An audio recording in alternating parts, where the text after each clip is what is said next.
ಸುರಿದಿರ್ತಕ್ಕಂಥ ಧಾರಾಕಾರ ಮಳೆಗೆ ಏನಂತಂದರೆ ಯಾದಗಿರಿಯಿಂದ ಸೈದಾಪುರ ಹೋಗ್ತಕ್ಕಂಥ 16 ಹಳ್ಳಿಗೆ ಸಂಪರ್ಕ ಇರ್ತಕ್ಕಂಥ ಬಗಲಾಪುರ ಸೇತುವೆ ಸಂಪೂರ್ಣ ಜಲವೃತ ಆಗಿರ್ತಕ್ಕಂಥದ್ದು. ಅದರ ಜೊತೆಗೆ ಕೊಯ್ಲೂರು ಸೇತುವೆ ಕೂಡ ಸಂಪೂರ್ಣ ಜಲವೃತ ಹಾಕಿಸಿ ಅಕ್ಕಪಕ್ಕದಲ್ಲಿರ್ತಕ್ಕಂಥ ಜಮೀನುಗಳಿಗೆ ಏನಂದ್ರೆ ಹತ್ತಿ ಮತ್ತು ತೊಗರಿ ಬೆಳೆದಿರ್ತಕ್ಕಂಥ ಜಮೀನುಗಳಿಗೆ ನೀರು ನುಗ್ಗಿ ಸಂಪೂರ್ಣ ಬೆಳೆ ಹಾಳಾಗತಕ್ಕಂಥ ಪರಿಸ್ಥಿತಿ ನಿರ್ಮಾಣ ಆಗಿದೆ. ತಕ್ಷಣ ರಾಜ್ಯ ಸರ್ಕಾರ, ಜಿಲ್ಲಾಡಳಿತ ರೈತರಿಗೆ ಸೂಕ್ತ ಪರಿಹಾರ ಕೊಡ್ತಕ್ಕಂಥ ವ್ಯವಸ್ಥೆ ಆಗಬೇಕು. ಅದರ ಜೊತೆಗೆ ಈ ಸೇತುವೆಯನ್ನು ಮೇಲ್ದರ್ಜೆಗೇರಿಸ್ತಕ್ಕಂಥ ಕೆಲಸ ಮಾಡಬೇಕು. ಮಳೆ ಬಂದರೆ ಸಾಕು, ಪ್ರತಿ ವರ್ಷ ಇದೇ ಗೋಳಾಗ್ತದೆ. ತಕ್ಷಣ ಇದು ಪರಿಹಾರಕ್ಕೆ ಹೊಸ ಸೇತುವೆ ಮತ್ತು ಈ ಸೂಕ್ತ ಪರಿಹಾರಕ್ಕೆ ಜಿಲ್ಲಾಡಳಿತ, ರಾಜ್ಯ ಸರ್ಕಾರ ಮುಂದಾಗಬೇಕಂತಕ್ಕಂಥದ್ದು ನನ್ನ ಆಗ್ರಹ.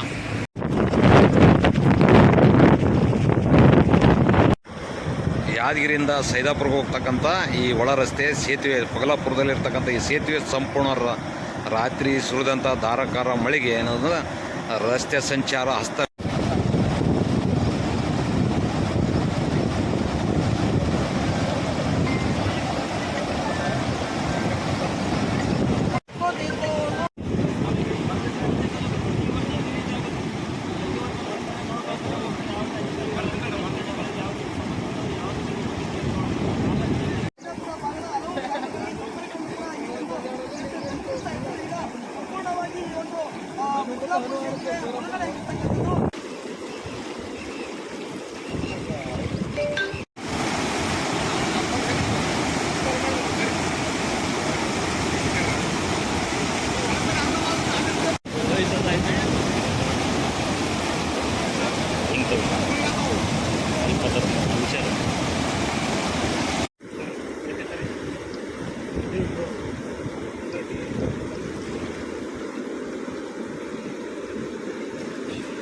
ಎಲ್ಲರೂ